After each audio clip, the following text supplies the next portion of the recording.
नमस्कार प्रिय बच्चों, साना साना हाथ जोड़ी पाठ के अंतर्गत हिमालय के या कहें कि विराट हिमालय के प्राकृतिक सौंदर्य से लेखिका अभिभूत महसूस कर रही है। और आगे देखिए, पहली बार एहसास हुआ जीवन का आनंद यही चलायमान सौंदर्य है। संपूर्णता के उन क्षणों में मन इस बिखरे सौंदर्य से इस कदर एकात्म हो रहा था कि भीतर बाहर की रेखा मिट गई थी।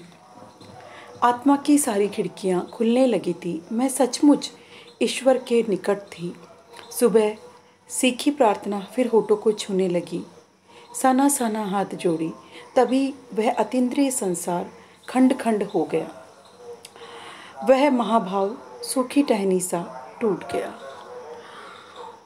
लेखिका प्राकृतिक सौंदर्य से परिपूर्ण सारे परिवेश में इतना अधिक एकात्म या कहूँ कि लीन हो गई हैं कि उन्हें सारा संसार जो है वो बिल्कुल ऐसे लग रहा है जैसे कि कुछ भी नहीं है। वास्तविकता सिर्फ यह है जो उनके समक्ष है, बाकी सब कुछ जो है नश्वर है।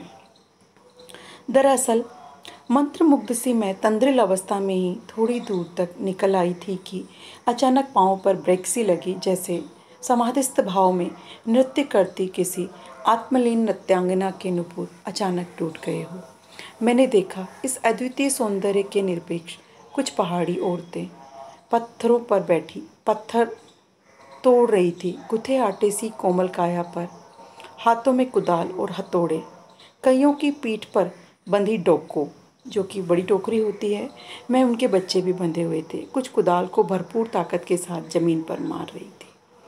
लेखिका प्राकृतिक सौंदर्य में खोई हुई है। अचानक उन्हें ऐसे लगता है जैसे कि कुछ ऐसा घटित हो गया है कि उनकी जो भाव निद्रा है या कहूँ कि तंद्रिमा जो है वो टूट गई। उन्होंने देखा बहुत ही सुंदर सुंदर पहाड़ी युवतियाँ पत्थरों पर बैठ कर के पत्थर तोड़ रही हैं, और कुछ युवतियों के पीठ पर जो है बड़ी सी टोकरी जिसमें वे अपने बच्चे को रखती हैं, बच्चों की माँ हैं वे, तो वो बच्चे उनकी पीठ पर बंधे हुए हैं और उसके साथ ही वे मेहनत करने में जुटी हुई हैं।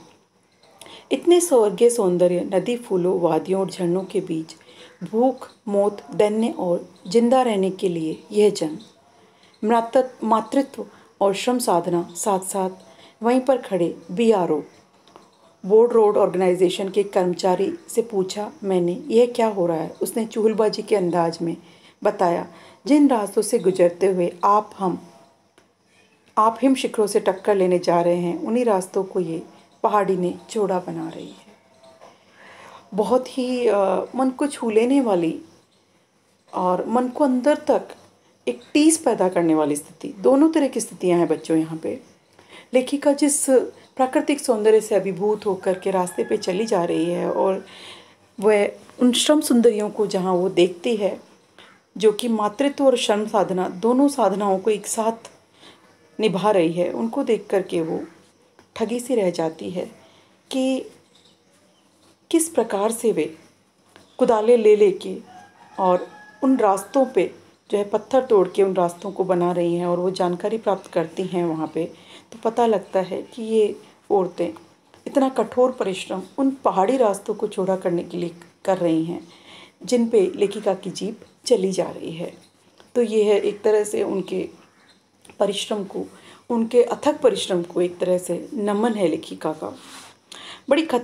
बड़ा खतरनाक कार्य होगा ये, मेरे मुंह से अकस्मात निकला।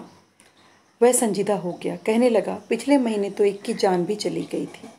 बड़ा दुस्साध्य कार्य है पहाड़ों पर रास्ता बनाना। पहले डायनामाइट से चट्टानों को उड़ा दिया जाता है, फिर बड़े बड़े पत्थरों को तोड़ तोड़ कर छोटे आकार में छोटे छोटे पत्थरों में बदला जाता है, फिर बड़े से जाले में उन्हें लंबी पट्टी की तरह बिठाकर कड़े रास्तों पर बाड़े की तरह लगाया जाता है। जरा सी चूक और सीधा पाताल प्रवेश। लेखिका ने जाना कि कितना मुश्किल कार्य वे युवतियां कर रही हैं। डायनामाइट से बड़ी चट्टानों को उड़ाने के बाद उनको किस प्रकार छोटे पत्थरों में बदलना और फिर उनको लोहे की जाल में बांध करके उनसे रास्ते बनाना, और इस कार्य में कई बार जो है जान भी चली जाती है। तो ये बड़ा ही कष्टकर कार्य था और बहुत ही लेखिका को भी अंदर तक बड़ा ही कष्टदायक लगा। और तभी मुझे ध्यान आया, इन्हीं रास्तों पर एक जगह सिक्किम सरकार का बोर्ड लगा था जिस पर बड़े बड़े अक्षरों में लिखा था, ever wondered who defied death to build these roads. आप ताजुब करेंगे, पर इन रास्तों को बनाने में लोगों ने मौत को झुठलाया है। और ये चीज़ तो लेखिका स्वयं भी अनुभव कर रही है, और आप हम पढ़ते हुए भी अनुभव कर रहे हैं बच्चों, कि ये बहुत ही विकट कार्य है। ये ऐसा कार्य है जो मनुष्य की कर्म की दास्तान को जीवंत रूप में हमारे सामने लाता है। एकाएक मेरा मानसिक चैनल बदला, मन पीछे घूम गया। इस प्रकार एक प्रकार पलामू और गुमला के जंगलों में देखा था।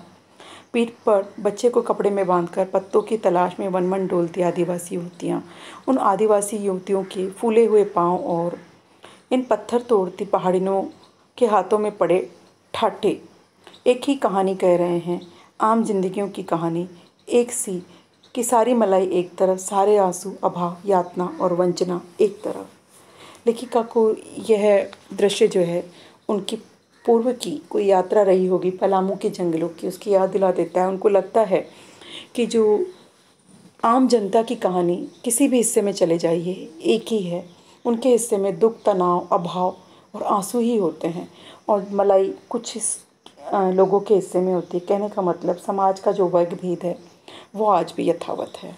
धन्यवाद।